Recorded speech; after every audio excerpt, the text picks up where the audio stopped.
पाया है, तो भाई टॉपर के भी 200 नहीं है। टॉपर मतलब मैथ में जो टॉपर है उसके 200 नहीं है। जब पेपर मुश्किल आया तो 200 नहीं बने किसी के भी, और जब पेपर आसान हुआ तो दुनिया भर के बच्चों के 200 में 200 आए।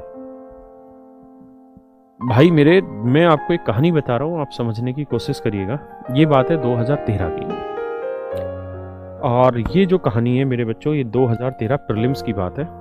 2 ही सेकंड का समय खराब करूंगा, अगर आपको ठीक लगे तो सुनिएगा, क्योंकि आपने बात ऐसी बोली है तो मुझे समझाना जरूरी है। CGL pre 2013,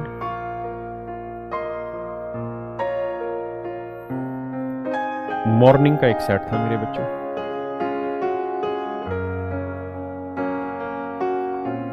I also do not know the hard level of this exam, मतलब कितना मुश्किल था मैं भी नहीं जानता इस बात को, लेकिन मैं कभी झूठ नहीं बोलता अपने छात्रों से, इसलिए बता रहा हूँ। बेसिकली 2013 में हुआ क्या था कि धांधली हुई थी। तो 2013 में पहले प्री हुआ, फिर मेंस हुआ। बच्चों का प्री भी क्लियर हो गया था, मेंस भी क्लियर हो गया था। उसके बाद वो धांधली पकड़ी गई, आंदोलन चले थोड़े बहुत। फिर क्या कहानी हुई कि जी पेपर कैंसिल कर दिया 2013 का। उसके बाद दोबारा से 2013 का प्री कंडक्ट होगा। और भाइयों मेरे, जिन बच्चों ने पहले 2013 का मेंस भी क्लियर कर लिया था, जिस बच्चे का इस तारीख को पढ़ा जिनका भी एग्जाम मॉर्निंग का जो सेट था एक, उन बच्चों से प्री भी क्वालिफाई नहीं हुआ। क्या कारण है समझाता हूं। सवाल आए थे 50 मैथ के, पहले 50 ही सवाल आते थे मैथ के। जब 50 सवाल आए भाई मेरे, पहला सवाल, दूसरा, तीसरा, चौथा, पांचवा और 50।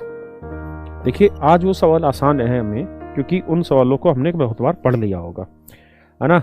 मेरे पापा की शुरुआती तनख्वाह 40 पैसे थी दिल्ली पुलिस में। आज मैं हंसूं उस बात पे तो कोई अर्थ नहीं है, क्योंकि उस समय 40 पैसा बहुत बड़ी चीज थी। क्लियर है ना। तो भैया ऐसे ही 2013 में वो सवाल का लेवल बहुत मुश्किल था, ठीक है। तो कहानी ये हुई मेरे दोस्त कि बच्चे ने पहला सवाल उठाया, हवा टाइट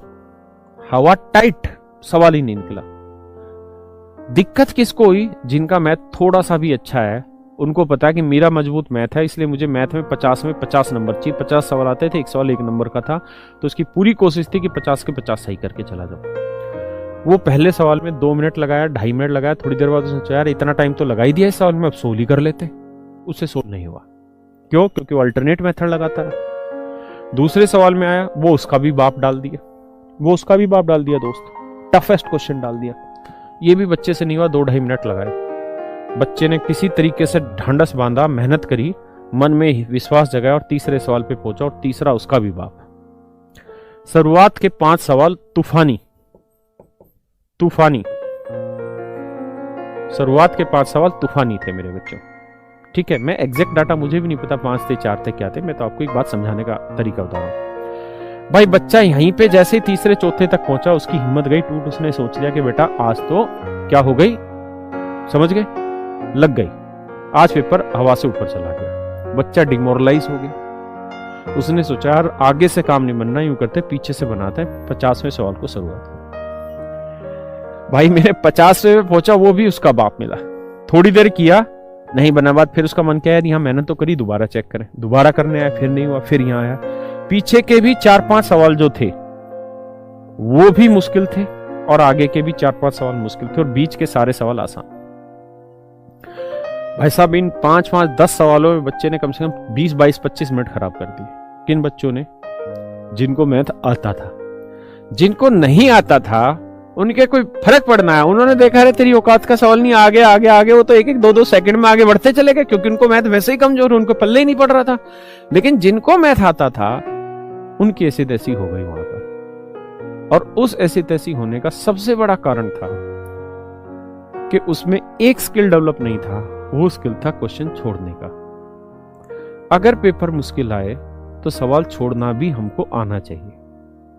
ये जबरदस्ती नहीं है कि प्री में 200 क्वेश्चन उस समय आते थे, या आज मान लीजिए 100 सवाल आ रहे हैं, तो हमें इस बात को समझना होगा कि अगर हम मैथ में ही जो हमें 15 मिनट मिले हुए हैं, उसकी जगह अगर हम 30 मिनट लगा देंगे तो उससे हासिल क्या हुआ?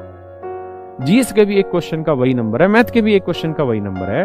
तो अगर ऐसी स्थिति आती कि पेपर टफ आ रहा है तो हमें एक दो सवाल को सेक्रीफाइस करने में कोई बुराई नहीं है, आगे बढ़ जाइए।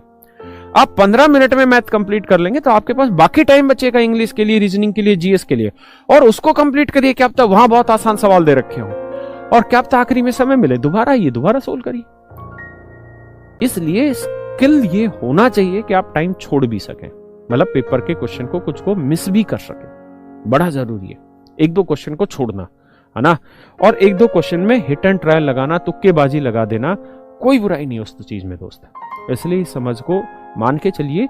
अब हम पेपर में अप्रोच करने की बात कर रहे हैं, है ना।